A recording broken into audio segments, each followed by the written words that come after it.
Percaya atau tidak, ada sebuah negara di mana Anda bisa menikah hanya dengan 3 kata melalui telepon, tanpa notaris, dokumen, atau formalitas apapun. Di sana, pasangan pengantin baru bisa dideportasi karena menyajikan terlalu banyak makanan di pesta pernikahan, dan bahkan menangis di pemakaman pun bisa dikenai denda. Sulit dipercaya, tetapi negara itu benar-benar ada. Tajikistan, yang terletak di pegunungan megah Asia Tengah, adalah negara yang sebagian besar dilupakan oleh dunia, tetapi penuh dengan kisah-kisah yang akan mengejutkan Anda. Ketika kita memikirkan Asia, kita seringkali memikirkan Tiongkok, Jepang, atau India, dan Asia Tengah sudah familiar bagi kita, dikaitkan dengan Afghanistan, Pakistan, atau Turkmenistan.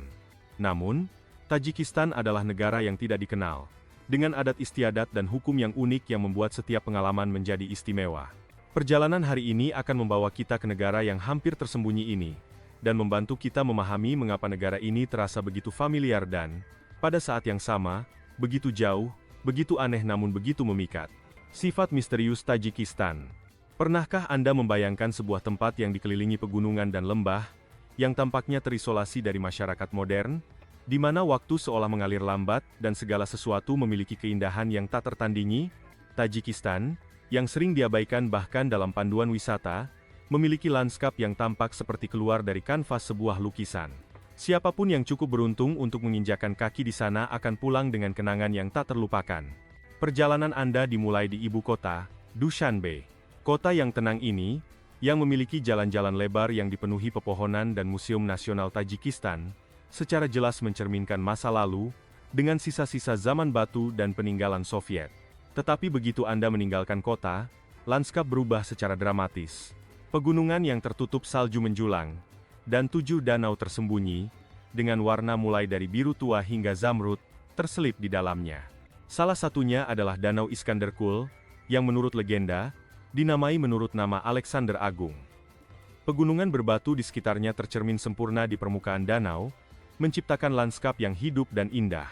Untuk eksplorasi lebih lanjut, ikuti Jalan Raya Pamir, salah satu jalan tertinggi di dunia, yang melintasi negara ini dari timur ke barat, melewati lembah, dataran tinggi, dan desa-desa kecil di Lembah Yaknov. Di Lembah Yaknov, suku Yaknov kuno masih hidup dan melestarikan cara hidup tradisionalnya. Tajikistan mempesona dalam segala hal lanskapnya, kulinernya, sejarahnya, dan tradisinya, tetapi kisah yang kita bagikan jauh lebih dari sekadar romantis. Kisah ini juga berisi tantangan, kehidupan, dan rahasia yang hanya dapat diungkap oleh mereka yang sabar. Atap dunia dan misteri tersembunyi Tajikistan.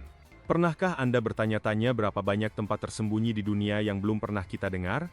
Tajikistan, bekas Republik Soviet yang terletak di jantung Asia Tengah, adalah permata tersembunyi yang terselip di antara kekuatan besar, konflik, dan pegunungan yang megah. Berbatasan dengan Afghanistan di selatan, Uzbekistan di barat, Kirgistan di utara, dan Tiongkok di timur, yang benar-benar membuat Tajikistan unik adalah lebih dari 90% wilayahnya berupa pegunungan. Pegunungan Pamir menjulang seperti atap dunia, dengan puncak melebihi 7.000 meter, seolah menantang keterbatasan manusia.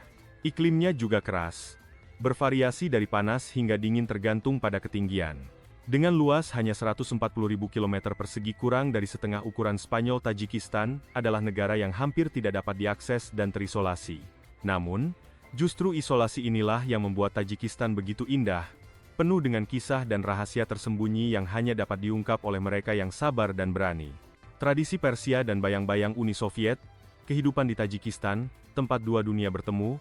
Pernahkah Anda bertanya-tanya seperti apa kehidupan di negeri terpencil di mana waktu seolah melambat? Saat ini, sekitar 10 juta orang Tajik tinggal di sana. Meskipun mayoritas adalah orang Tajik, ada juga orang Uzbek dari Uzbekistan, orang Rusia dari bekas Uni Soviet, orang Kirgistan dari Kirgistan, dan ribuan orang Afghanistan yang telah menyeberangi perbatasan dalam beberapa tahun terakhir. Setiap kelompok etnis memiliki masakan, adat istiadat, dan bahasanya sendiri, tetapi hidup berdampingan di desa-desa pegunungan terpencil, mereka membentuk komunitas yang beragam dengan ikatan yang kuat. Meskipun Islam adalah agama utama, Tajikistan juga melestarikan tradisi leluhur, seperti Nauruz, Tahun Baru Persia, yang merayakan datangnya musim semi dengan tarian, makanan, dan upacara yang selaras dengan alam.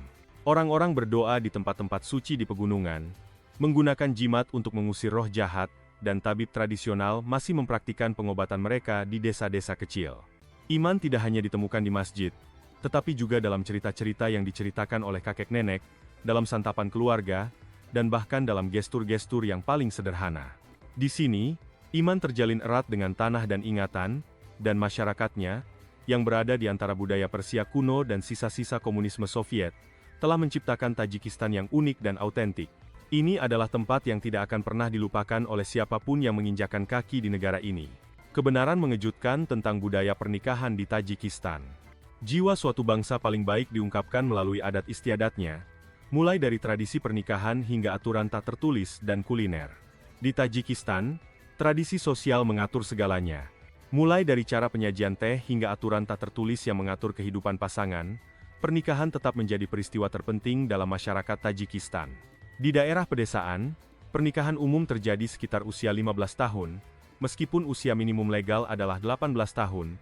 Pernikahan seringkali diatur oleh keluarga, dan mempelai pria membayar mahar kepada keluarga mempelai wanita, yang biasanya digunakan untuk menutupi biaya pernikahan. Pernikahan dirayakan dengan sangat meriah dan penuh upacara, dengan jamuan mewah yang melimpah dengan makanan, tradisi, dan undangan untuk seluruh desa. Namun, dalam beberapa tahun terakhir, pernikahan mewah ini secara bertahap dibatasi oleh pedoman pemerintah. Jika ada uang, ritual unik yang disebut tunahada masih dilakukan. Konon, siapapun yang menyaksikan momen ketika pengantin wanita melempar hadiah pernikahan kepada teman lajangnya akan mendapatkan keberuntungan dalam percintaan. Ini mirip dengan pesta pranikah ala barat. Tetapi yang benar-benar mengejutkan adalah apa yang terjadi setelah bertahun-tahun hidup bahagia selamanya. Banyak pria Tajikistan pergi bekerja ke luar negeri segera setelah menikah, dan ibu mertua mereka, bukan istri mereka, menjadi kepala keluarga. Ibu mertua mengurus anak-anak, rumah, dan bahkan menantu perempuan. Para istri hidup sebagai tamu di bawah pengawasan terus-menerus. Jika pernikahan berakhir, situasi pria itu sederhana. Bahkan jika hanya melalui telepon, mengatakan aku pergi 3 kali dapat membuat perceraian resmi. Di sisi lain, perempuan menghadapi proses yang lebih panjang dan lebih sulit. Mereka mungkin menderita stigma dan pengucilan dari masyarakat. Dan ada kebenaran aneh yang tidak akan pernah dilupakan siapapun. Di Tajikistan, terutama di daerah pedesaan, alis tebal dianggap tidak menarik. Sebaliknya, alis lurus, atau alis lurus, adalah standar kecantikan ideal. Perempuan terkadang menggunakan riasan atau tato sementara untuk membentuk alis mereka. Bagi mereka, ini bukanlah hal yang aneh atau tidak menarik, tetapi simbol kemurnian, feminitas, dan kebanggaan. Etiket, seperti kebanggaan, sangat kaku. Laki-laki saling menyapa dengan jabat tangan yang erat dan membungkuk sopan. Perempuan saling mencium pipi, makan selalu dipimpin oleh orang tertua. Menolak teh, biskuit, atau buah adalah hal yang tidak terpikirkan. Di sini, tradisi lebih diutamakan daripada hukum tertulis, dan perilaku yang tepat seringkali merupakan masalah kelangsungan hidup sosial. Negeri yang pernah mendominasi peradaban dunia. Mengapa Tajikistan jatuh begitu rendah? Sebelum menjadi negara terpencil di wilayah pegunungan Asia Tengah, Tajikistan adalah tempat lahir salah satu peradaban terkuat di dunia. Selama berabad-abad, Tajikistan berfungsi sebagai titik transit penting di jalur sutra, menghubungkan timur dan barat. Pedagang Tiongkok, pedagang dari Timur Tengah, penyerbu Asia Tengah, dan bahkan Alexander Agung melewati wilayah ini selama penaklukan mereka. Sepanjang sebagian besar sejarahnya, wilayah yang sekarang dikenal sebagai Tajikistan diperintah oleh tetangga yang lebih kuat. Pertama datang Persia, kemudian kerajaan-kerajaan Muslim di Asia Tengah, seperti dinasti Samanid, yang berkembang pesat dalam bidang sastra, sains, dan seni. Kemudian, pasukan Mongol Genghis Khan menyerbu dan menghancurkan segalanya. Dan akhirnya, pada abad ke-19, Rusia mencaplok wilayah tersebut dan mengubahnya menjadi Republik Soviet.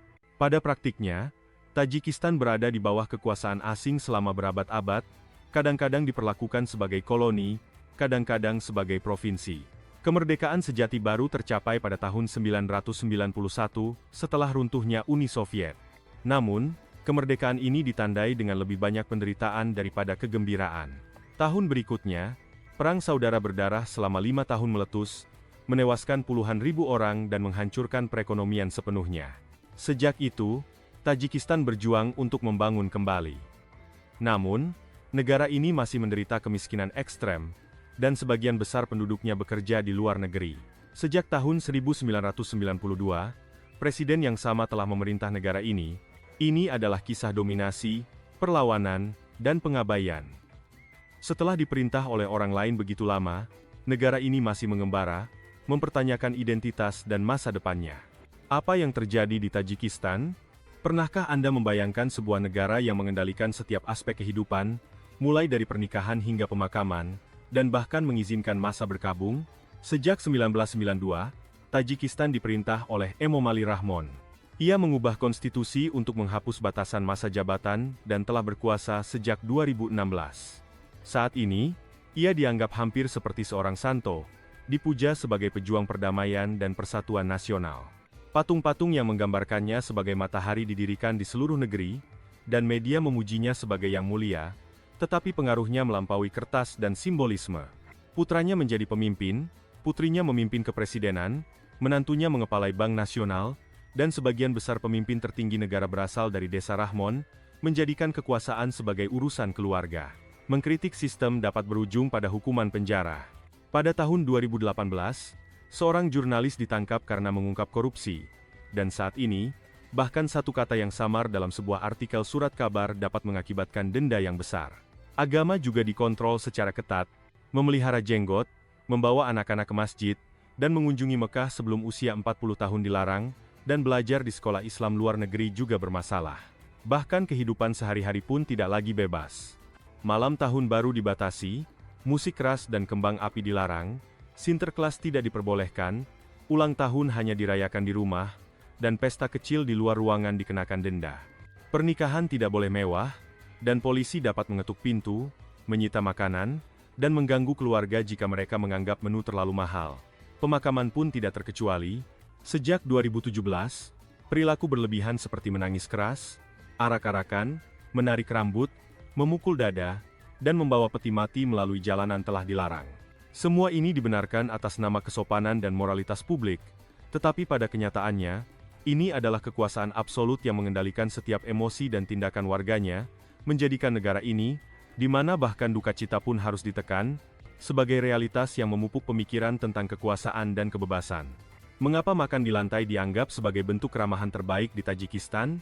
Di Tajikistan, makanan identik dengan keramahan. Segala sesuatunya berpusat di sekitar meja. Atau, lebih tepatnya, lantai, karena sebagian besar rumah tidak memiliki meja atau kursi. Secara tradisional, makanan dinikmati bersama di atas taplak meja tasta yang dibentangkan di lantai. Pertama-tama disajikan hidangan yang sudah disiapkan, seperti buah-buahan kering, kacang-kacangan, dan potongan manisan halva.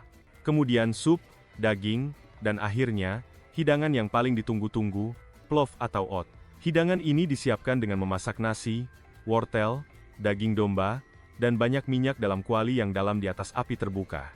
Buah-buahan kering, kacang hijau, dan bahkan siung bawang putih utuh ditambahkan untuk menambah cita rasa. Yang paling mencolok adalah semua orang berbagi mangkuk besar. Sudah menjadi kebiasaan untuk menggunakan sendok besar atau, di pedesaan, makan hidangan musim semi dengan tangan. Tetapi ada satu makanan yang benar-benar penting, roti.